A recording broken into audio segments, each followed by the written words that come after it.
ஆண்டவரும் இரட்சகருமான இயேசு கிறிஸ்துவின் இனிய நாமத்தினாலே தேவ சமூகத்தில் வந்திருக்கிற உங்கள் யாவரையும் நான் வாழ்த்துகிறேன்.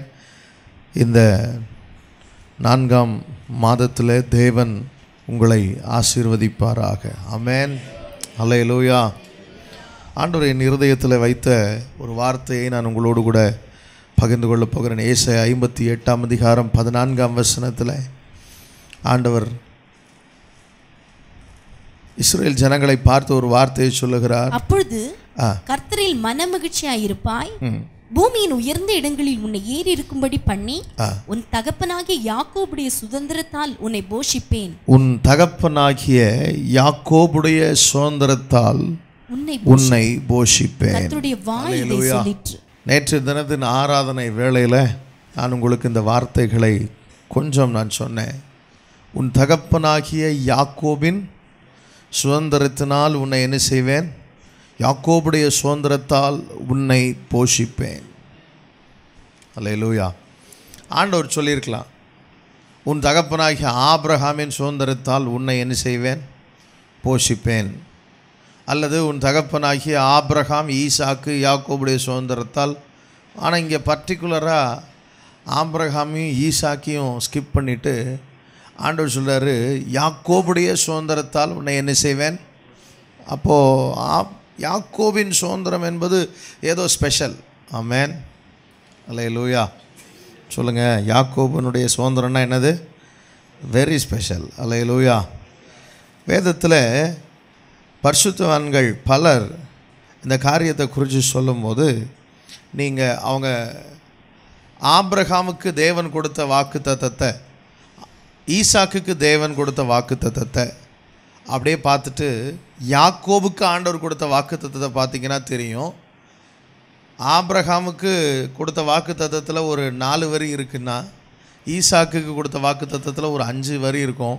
ஆனால் யாக்கோபுக்கு கொடுத்த வாக்குத்தத்தத்தில் ஒரு பெரிய 3 வசனம் அடங்கிய பகுதி இருக்கும். அல்லேலூயா. நீங்கள் வாசித்து பார்த்தீங்கன்னா தெரியும்.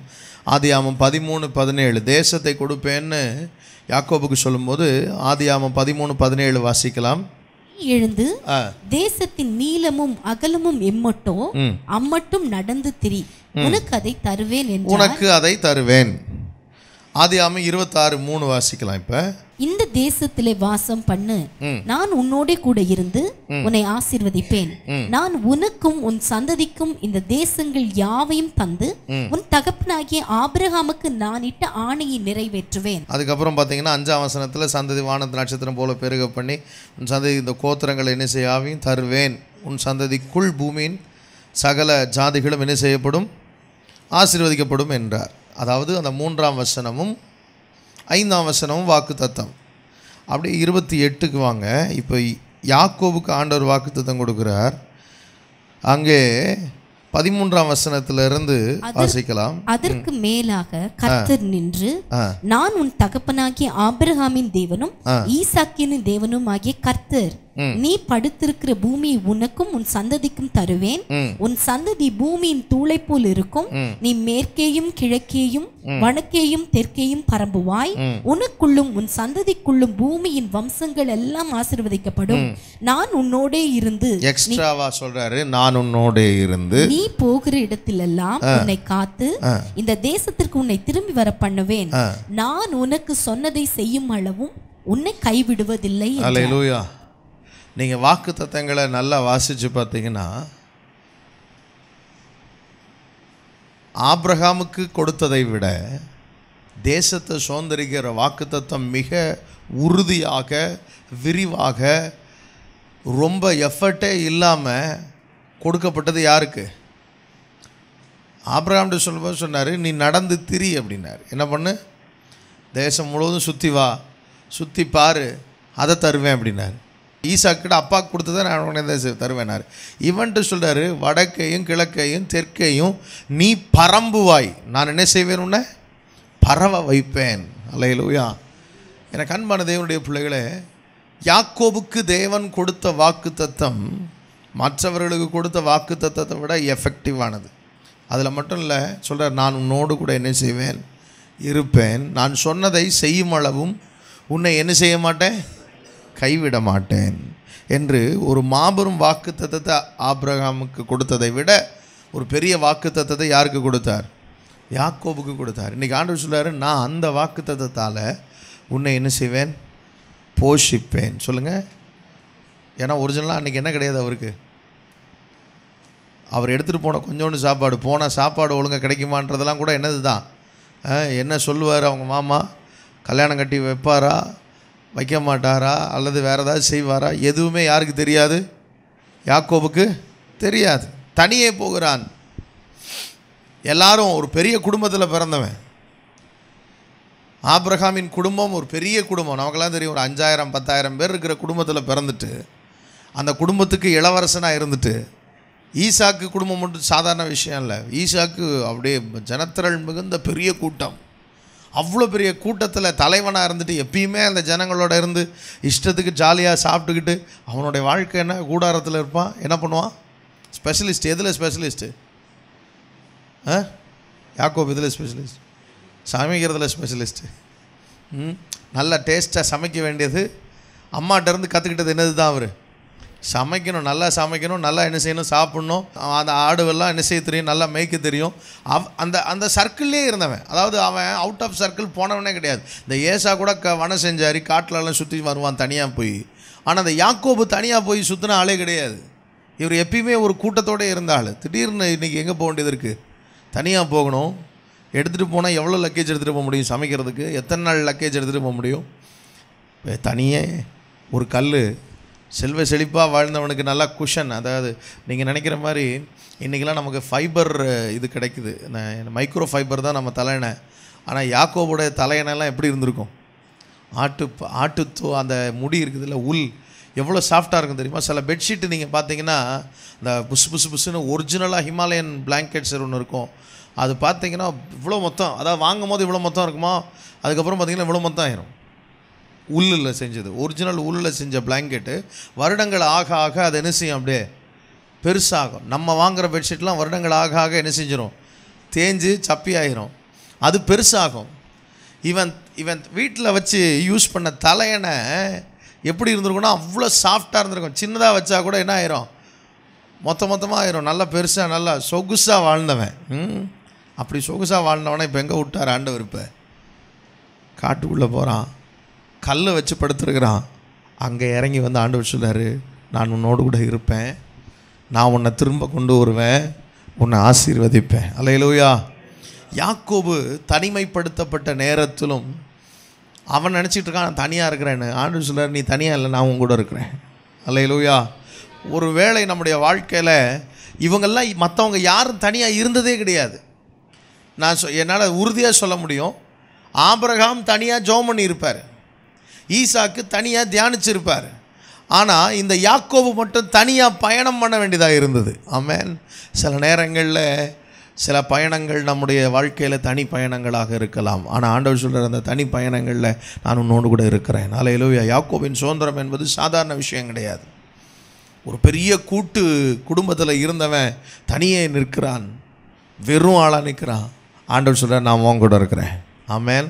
சொல்லுங்கள். யாக்கோபின் சுதந்திரம்னா அவர் கொடுத்த வாக்குத்தத்தம் பெரியது. முதல்ல பெருசு என்னது? வாக்குத்தத்தம் பெரியது. ரெண்டாவது அவர் கொடுக்குற பிரசன்னம் பெரியது. அல்லேலூயா. அவர் தனியாக இருந்தாலும் அவர் என் கூட இருக்கிறார். அல்லேலூயா. அவர் சொல்கிறார், நான் சொன்னதை செய்யும் அளவும் உன்னை என்ன விடுவதில்லை, கை விடுவதில்லை. அப்படின்னா யார் பிடிச்சிக்கிட்டு இருக்கான்னு அர்த்தம்? இப்போ சார் நான் உன்னை பிடிச்சிட்டு இருக்கேன்ப்பா, நீ நினச்சிட்டு இருக்கிற தனியாக நீ ஓடிடலாம் அப்படின்னு. அவர் சொல்கிறார், இல்லைப்பா, நான் உன்னை பிடிச்சிட்டே இருக்கிறேன், நான் உன்னை கைவிடுகிறது இல்லை. அல்லேலூயா. ஒரு பாஸ்டர் சொன்னார், அந்த அவன் படுத்திருந்த இடத்துல தேவ தூதர்கள் ஏறுகிறவர்களாகவும் இறங்குகிறவர்களாகவும் என்ன செய்தார்களாம்? இருந்தார்கள். அதற்கு அவர் அர்த்தம் சொல்லும் போது, ஏற்கனவே இவனோட அந்த தேவ பிரசன்னம் இருந்ததுனால ஆல்ரெடி இவங்கிட்ட இருந்து மேலே தேவ தூதர்கள் என்ன பண்ணிட்டு இருந்தாங்க? இவன் பயணத்தில் யார் கூட போயிட்டுருக்கா? பரலோகமே கூட போகுது. ஆமென். சொல்லுங்கள். இவன் பரிவாரங்கள் கூட வரல, ஆனால் பரலோகம் கூட வருது. ஆமென். ஒருவேளை இந்த உலகத்தில் நமக்கு இருக்கிற எல்லா பரிவாரங்களும் கூட வராமல் போகலாம், ஆனால் பரலோகம் நம்ம கூட எப்பயுமே இருக்கும். ஏறுறவங்களாம் இறங்குறவங்களான்னா ஆல்ரெடி ஒர்க் நடந்துக்கிட்டு இருக்குது. இந்த யாக்கோபுக்கு என்ன வேணுமோ அதெல்லாம் என்ன பண்ணிகிட்டு இருக்காங்க? இவங்க மேட்ரு கொண்டு போயிட்டுருக்காங்க. அந்த காலத்தில், பழைய ஏற்பாட்டு காலத்தில் யார் தான் கொண்டு போகணும் மேட்ரெல்லாம்? தூதர்கள் தான் கொண்டு போகணும். இப்போ பரிசுத்த ஆவியானவர் மூலமாக நம்ம ஜெபிக்கிறோம், ஒரு நொடியில் நம்ம ஜெபங்களுக்கு என்ன வந்துடுது, பதில் வருது. ஆனால் அன்னைக்கு அப்படி கிடையாது. தேவ தூதர்கள் மூலமாக என்ன பண்ணிட்டு இருந்துச்சு சொல்லுங்கள். கர்த்தர் சொல்கிறார், நான் உனக்காக. இஸ்ரேல் தேசம் தேவனால் தெரிந்து கொள்ளப்பட்ட ஒரு தேசம். அந்த தேசம் தேவனால் தெரிந்து கொள்ளப்பட்ட தேசமாய் மாறியதற்கு காரணம் தேவனால் தெரிந்து கொள்ளப்பட்ட ஒரு நபர் அந்த வனாந்தர பயணத்தில் கர்த்தரோடு நடக்க கற்றுக்கொண்டது தான். ஆமென். நான் சொல்கிறேன், உங்கள் வாழ்க்கை தேவனால் ஆசீர்வதிக்கப்பட்ட வாழ்க்கையாக இருக்கணும் அப்படின்னா தனிமையில், வனாந்தரத்தில், தனிமையான பாதைகளில் இயேசுவோடு நடக்க நாம் கற்றுக்கொள்ள வேண்டும். அல்லேலூயா, அல்லேலூயா. ரொம்ப அழகான அந்த சம்பவம். மூன்றாவதாக ஒரு காரியத்தை சொல்ல விரும்புகிறேன். யாக்கோபுடைய சுதந்திரம்னா என்ன? ஆபிரகாம் அப்படின்னா அவனுக்கு ஈசாக்கு மட்டும் பிள்ளையா? யார் யார் பிள்ளைங்க? ஆபிரகாமுடைய பிள்ளைகள் சொல்லுங்கள் பார்ப்போம். இஸ்மவேல், அப்புறம் கெத்துராள் மூலமாக ஒரு பெரிய லிஸ்ட்டு சொல்கிறாங்கல்ல. அதாவது ஆபிரகாமின் சுதந்திரம் அப்படின்னு சொன்னால் அதில் யாரெல்லாம் சேர்ந்து வந்துடுவா? இஸ்மவேல், கெத்துராளுக்கு பிறந்த பிள்ளைகள்லாம் வந்துடும். நம்ம ஈசாக்குடைய சுதந்திரத்தால் உன்னை போஷிப்பேன் அப்படின்னா அங்கே ஈசாக்கோட சேர்ந்து யார் வந்துடுவா? ஏசா வந்துடுவான். ஆனால் யாக்கோபின் சுதந்திரம் அப்படின்னா கலப்பே கிடையாது. ஆமேன்னு சொல்ல. ஏன்னா யாக்கோபுக்கு என்ன கிடையாது? மிக்ஸ்டு ப்ரீடே கிடையாது. ஆபிரகாம் தனி அழைக்கப்பட்டான், தேவனால் அழைக்கப்பட்டான். ஆனால் ஆபிரகாம் கிட்ட சொல்லும் போது உன் சந்ததி அப்படின்னு சொன்னார். ஆமென், அல்லேலூயா. ஈசாக்கு வாக்குத்தத்தம் பண்ணப்பட்ட சந்ததி தான். ஆனால் வேதம் தெளிவாய் சொல்லுகிறது, ஈசாக்கு வாக்குத்தத்தம் பண்ணப்பட்ட சந்ததியாக இருந்தாலும் அவனுக்குள்ளே எத்தனை பேர் பிறந்தாங்க? 2 பேர். அப்போ ஆண்டவர் அவனை சொல்லலை, யாரை சொல்லியிருக்காரு? யாக்கோபு. ஆமேன். அவன்டி சொல்கிற உன் சந்ததி, அந்த சந்ததி யாக்கோபு. ஆமேன். இப்போது வேதம் சொல்லுகிறது, யாக்கோபிடத்தில் தேவன் 12 பிள்ளைகளை கொடுத்தாரு. அந்த 12 பிள்ளைகளும் யார்? இஸ்ரேல் தேசம். அல்லேலூயா, அல்லேலூயா. எனக்கு அன்பான தேவனுடைய பிள்ளைகளை, த பியூர் வெரைட்டி. ஆண்டவர் யாக்கோபின் சுதந்திரம் அப்படின்னு சொல்லும் போது ஒரு சிறந்த பரிசுத்தமான பிரீடை ஆண்டவர் என்ன செய்கிறார்? சொல்கிறார். ஆண்டவர் நம்மளை தேவன் அப்படிப்பட்ட ஜனங்களை இருக்கணும்னு விரும்புகிறார். அல்லேலூயா. யாக்கோபின் சுதந்திரம் அப்படின்னா பரிசுத்தமானது அது. அல்லேலூயா. அது முழுமையும் தேவனால் அங்கீகரிக்கப்பட்டது. சொல்லுங்கள், அது முழுவதும் தேவனால் அங்கீகரிக்கப்பட்ட சந்ததி. யாக்கோபின் சுதந்திரம் அப்படின்னா உங்கள் குடும்பம், உங்கள் வாழ்க்கை முழுவதும் தேவனால் அங்கீகரிக்கப்பட்ட குடும்பமாய், தேவனால் பரிசுத்தப்படுத்தப்பட்ட குடும்பமாய், தேவனால் தெரிந்து கொள்ளப்பட்ட குடும்பமாய் இருக்க வேண்டும் என்று தேவன் விரும்புகிறார். அல்லேலூயா. சொல்லுங்கள் எல்லாரும் எப்படி சொல்லுங்கள். எப்படி 12 பிள்ளைங்க இருந்தால் 12 யாரை சேவிக்கிற பிள்ளைகளாக இருக்கணும்? கர்த்தரை சேவிக்கிற பிள்ளைகள். அல்லேலூயா. அதுதான் யாக்கோபுடைய சுதந்திரம். அந்த 12 பேரையும் கர்த்தர் தெரிந்து கொண்டார். அந்த 12 பேருக்கும் கர்த்தர் சுதந்திரம் கொடுத்தார். அல்லேலூயா, அல்லேலூயா. அதில் ஒரு கோத்திரத்தை தனக்கு சேவை செய்ய தெரிந்து கொண்டார், ஒரு கோத்திரத்தை ராஜரீக குடும்பமாய் தெரிந்து கொண்டார். அல்லேலூயா. அந்த யூதா கோத்திரத்தில் ஆண்டவராகிய இயேசு கிறிஸ்து பிறந்தார். ஆமென். யாக்கோபுடைய சுதந்திரன்றது பெரிய ஆசீர்வாதம். ஆமென். அந்த ஆசீர்வாதத்தினால உங்களையும் என்னையும் போஷிப்பேன் ஆண்டவர் சொல்லியிருக்கார். யாக்கோபுடைய சுதந்திரம் எப்படி வந்துச்சுன்னு சொல்லப்பட்டிருக்கிறது.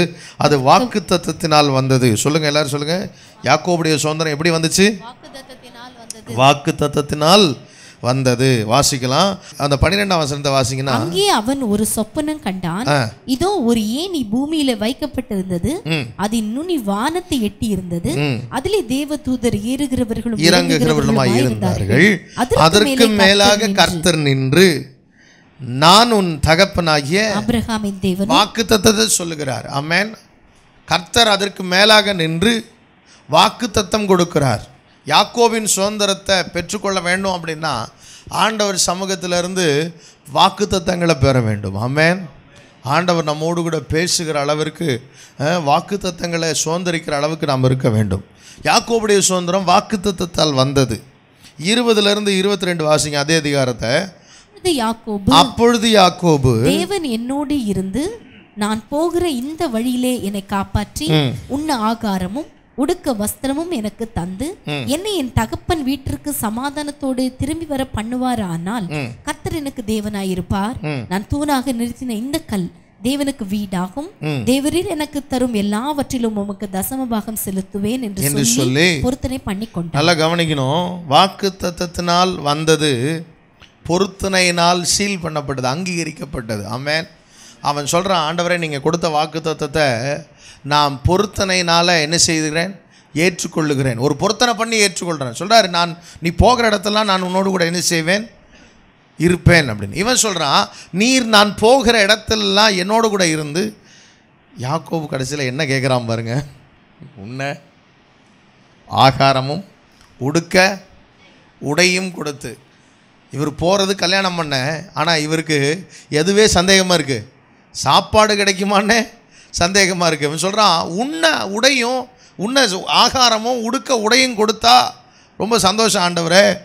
அப்போ நான் வந்து என்ன செய்வேன்னா, எல்லாவற்றிலும் நீர் கொடுக்கும் எல்லாவற்றிலும் உனக்கு என்ன கொடுத்துவேன், தசம பாகம் செலுத்துவேன். அல்லேலூயா. பைபிளில் ஆபிரகாம் தசம பாகத்தை யார் கொடுத்தான், மெல்கிசேதேக்குக்கு கொடுத்தான். இவன் செலுத்துவேன் என்று என்ன செய்தான், பொருத்தனை பண்ணினான். அல்லேலூயா. ஒரு பொருத்தனை பண்ணி அந்த வாக்கு தத்தத்தை, யாக்கோபுடைய சுதந்திரம் பொருத்தனையினால் அங்கீகரிக்கப்பட்ட சுதந்திரம். ஆமென். ஆண்டவர் வாக்கு தத்தங்களை கொடுக்குறார், ஃப்ரீயாக கொடுக்குறார், இலவசமாக கொடுத்துட்டார். இவன் சொல்கிறான், அதை நான் பொருத்தனையினால் ஏற்றுக்கொள்ளுகிறேன், அதை நான் அங்கீகரிக்கிறேன். நல்லா கவனிக்கணும். காணிக்கை கொடுப்பது என்பது தேவன் எனக்கு கொடுப்பார் என்பதற்காக அல்ல, தேவன் எனக்கு கொடுத்ததை நான் அங்கீகரிக்கிறேன் என்பதற்கு அடையாளம் என்னது? நான் சொல்கிறேன், உங்களுக்கு புரியுதா? ஆண்டவர் முதலே சொல்லிட்டார், நான் உனக்கு எல்லாம் கொடுப்பேன்பா, உனக்கு தேவையானதெல்லாம் என்ன செய்வேன், கொடுப்பேன்னு சொல்கிறார். இவன் சொல்கிறான், நீர் எனக்கு கொடுத்தால் நான் உமக்கு என்ன செய்வேன். ஆண்டவர் கொடுப்பேன்னு சொன்னது முதல்லையா, இவன் கொடுப்பேன்னு சொன்னது முதல்லையா? ஆண்டவர் கொடுப்பேன்னு சொன்னது தான் முதல்ல. ஆண்டவர் நமக்கு கொடுத்துருக்கிறார் ஆசீர்வாதங்களை.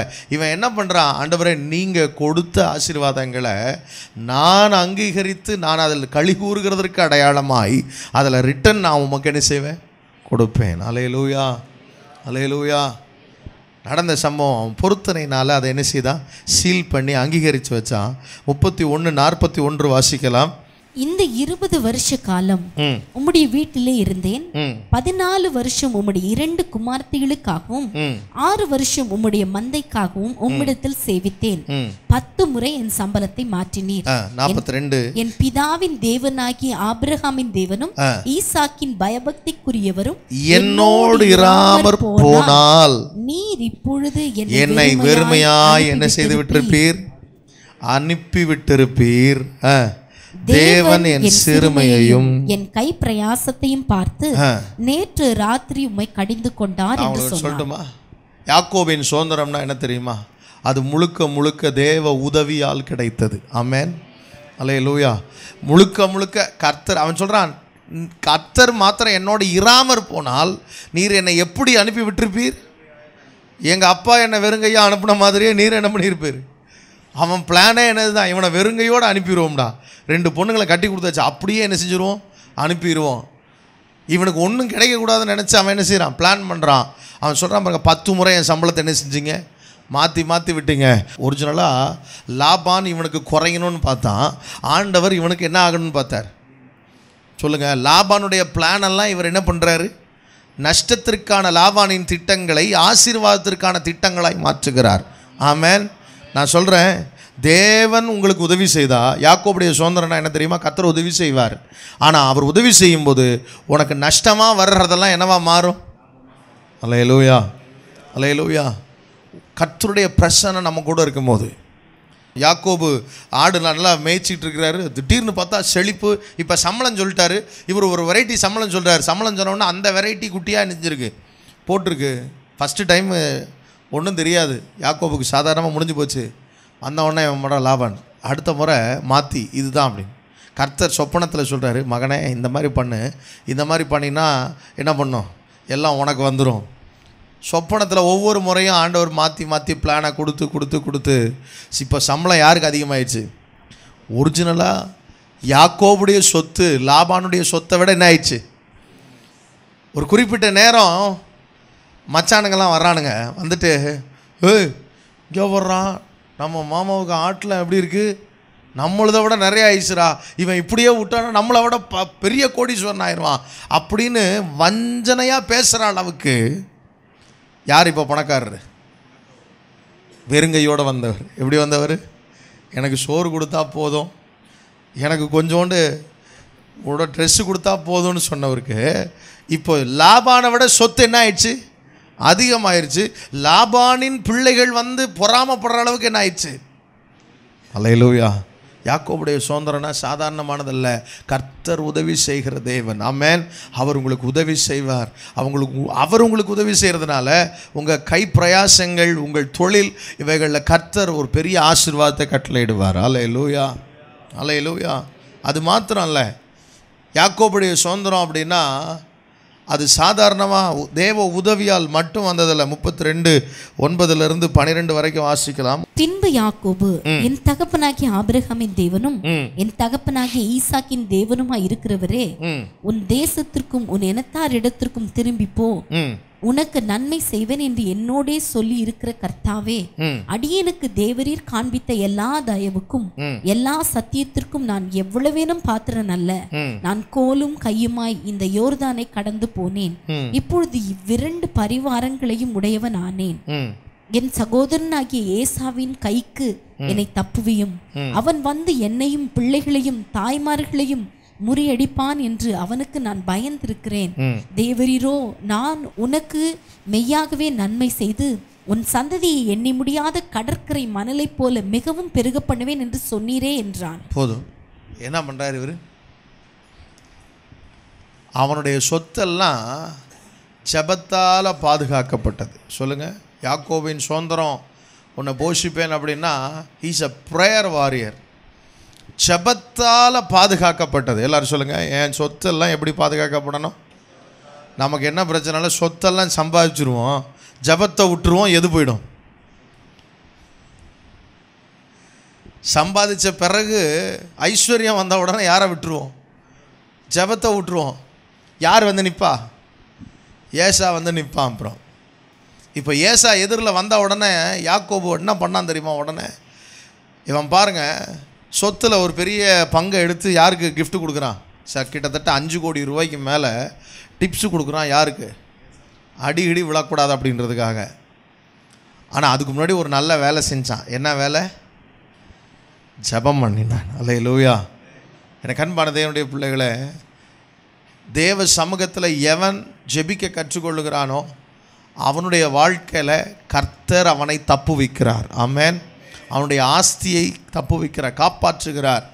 வீண் செலவுகள்லேருந்து என்ன செய்கிறார்? அவனை காப்பாற்றுகிறார். அவனுடைய ஆஸ்தியை பெருக பண்ணுகிறார். இவன் தேவ சமூகத்தில் ஜெபிக்க கற்றுக்கொண்டவன். இங்கே அழகாக ஜெபம் பண்ணுறான். இவனுக்குள்ள நிறைய சொத்து வந்துருச்சுன்ற பெருமைலாம் இல்லை. ஆண்டவருக்கு முன்பாக தன்னை என்ன செய்து கொண்டே இருக்கிறான்? ஜெபம் தாழ்மையின் அடையாளம். அவன் சொல்கிறான், எவ்வளோ வேணும், நான் என்ன கிடையாது, பாத்திரம் நல்ல ஆண்டவரே, நான் கோலும் கையுமாக வந்தேன். இப்பொழுது இவர் பரிவாரங்களோடு யோர்தான் பக்கத்தில் வந்துட்டார். இப்போ கிட்டத்தட்ட அவர் ட்ராவல் பண்ணி ஆரான்லேருந்து எங்கே வரைக்கும் வந்துட்டார்? யோர்தான் நதி என்ட்ரு ஆகிட்டார். யோர்தான் நதி பக்கத்தில், யோர்தான் நதியிலேருந்து ஒரு யோர்தான் நதிக்கு போகிற ஒரு கிளை நதி அல்லது யோர்தான் நதியிலேருந்து வருகிற ஒரு கிளை ஓடை தான் யாப்போக்கு அப்படின்னு சொல்கிற அந்த நதி. இவர் இப்போ எங்கே இருக்கார்? யோர்தான் நதி பக்கம். இஸ்ரவேல் தாண்டி போனால் என்ன வந்துடும்? இஸ்ரேல் வந்துடும். இந்த தாண்டி வந்தது இவர் உள்ளே போயிட்டா உள்ளே சுதந்திரத்துக்கு போகலாம். சுதந்திரத்துக்கு போகிறதுக்கு முன்னாடி யார் வந்து நிற்கிறா? ஏசா வந்து நிற்கிறான். அவனுக்கு வாக்குத்தத்தம் கிடையாது. யாருக்கு தான் வாக்குத்தத்தம் உண்டு? இப்போ எதிராக பிசாசு வந்து நிற்கிறான்.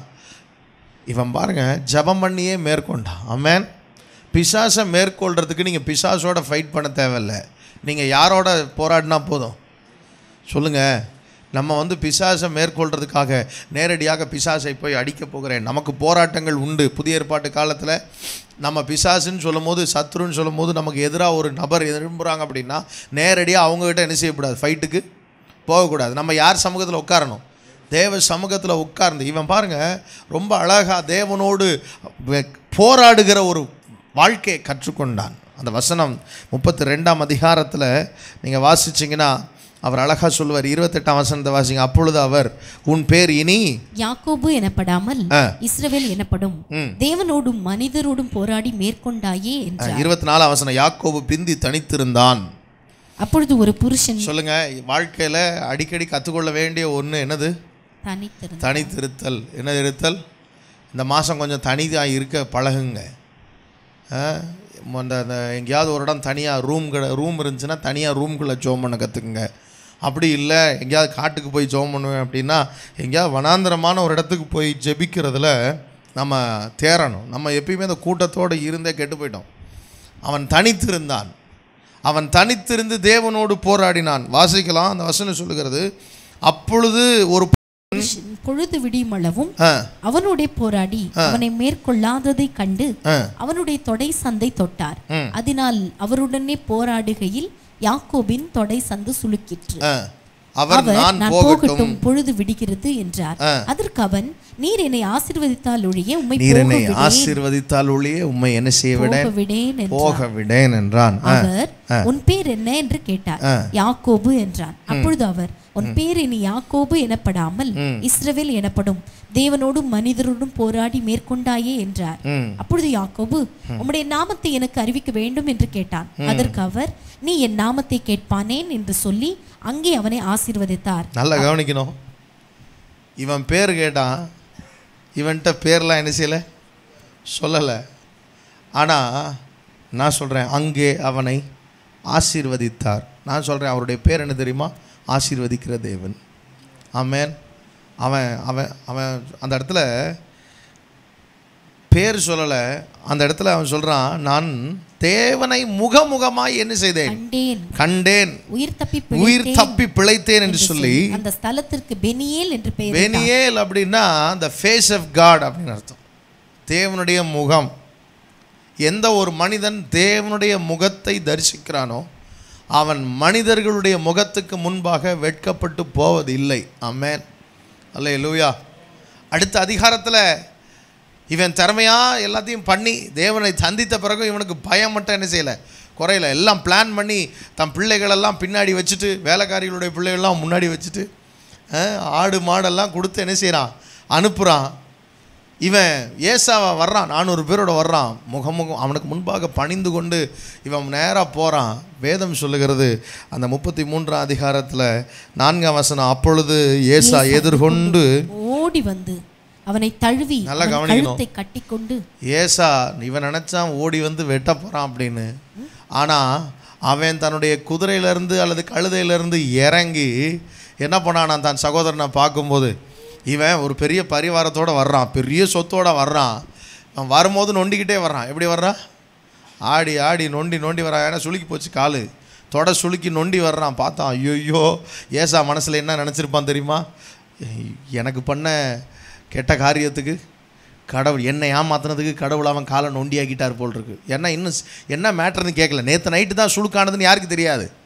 ஏசாவுக்கு கண்டிப்பாக தெரியாது. இந்த சகோதர பாசம் என்பது என்னதான் இருந்தாலும் திடீர்னு என்ன செய்யும், அப்படி வந்துடும்.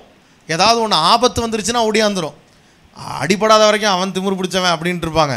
ஆனால் அடிபட்டுருச்சு, வியாதி வந்துருச்சுன்னா பாசம் என்ன செய்யும், பொத்துக்கிட்டு வந்துடும். இவன் நொண்டி நடக்கிறத பார்த்தவொடனே ஏசாவுக்கு அப்படியே இருதயம் உடஞ்சே போச்சு. ஏன்னா 2 பேரும் ஒன்றா பிறந்தவங்க.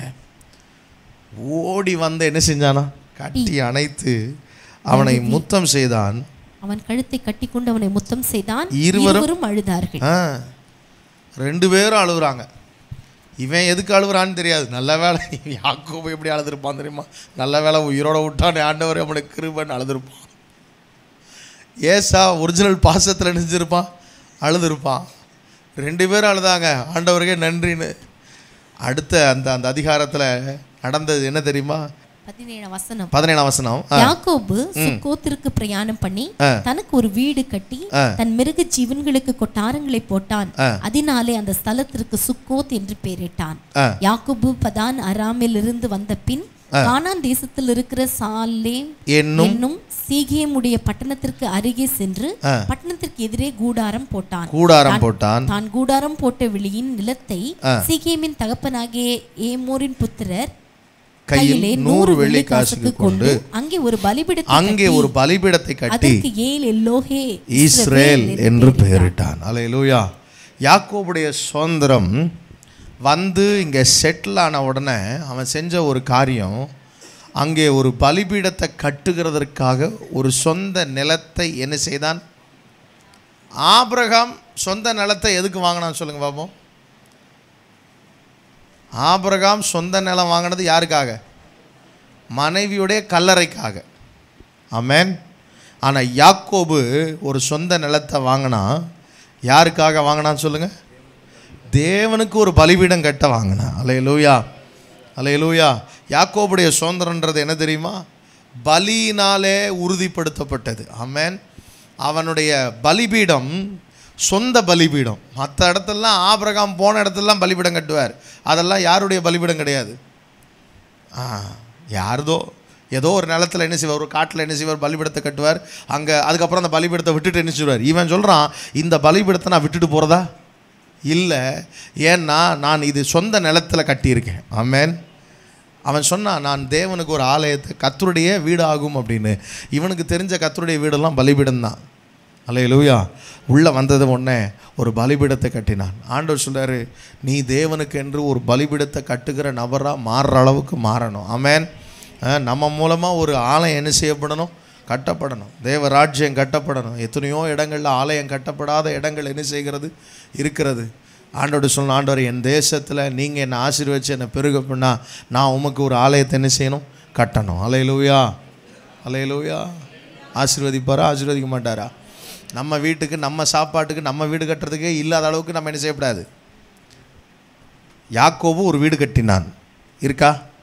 சுக்கோத்தில் என்ன கட்டினான்? ஒரு வீடு கட்டினான். சாலேமில் என்ன கட்டினான்?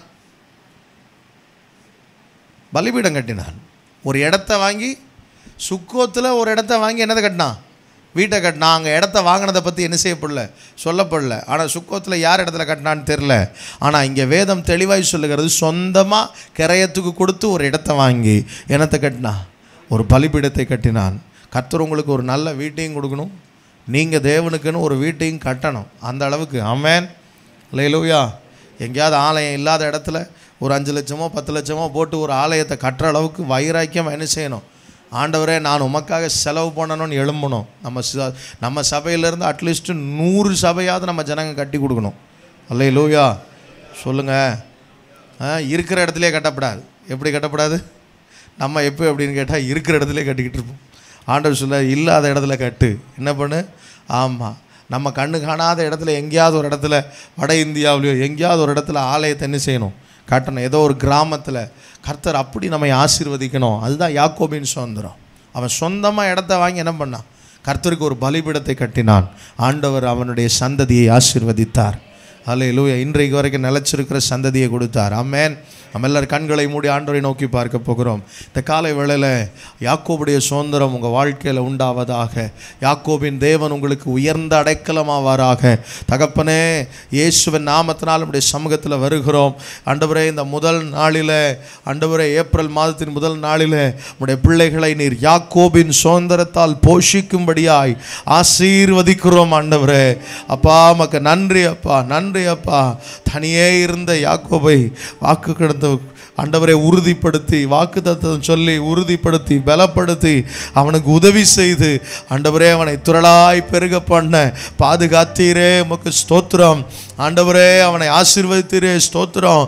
அப்பா, கூட இருந்தீரே, ஸ்தோத்திரம். வாக்கு கொடுத்து எங்களை பலப்படுத்தி ஆசீர்வதிக்கிற தகப்பன், இந்த ஆண்டவரே ஏப்ரல் 1ஆம் தேதி எங்கள் பிள்ளைகளை யாக்கோபின் சுதந்திரத்தால் போஷிக்கும்படியாக ஜெபிக்கிறோம். ஆண்டவரே, எல்லா தடைகள் மாறுவதாக, எங்கள் பிள்ளைகள் வீடு கட்டப்படுவதாக, அவருடைய குடும்பம் கட்டப்படுவதாக, அவருடைய தொழில் கட்டப்படுவதாக, அவருடைய மனைவி பிள்ளைகள் அவர்கள் வாழ்க்கை கட்டப்படுவதாக. ஆண்டவரே, அவர்கள் கைகளின் பிரயாசம் கட்டப்பட்டு பெருகுவதாக.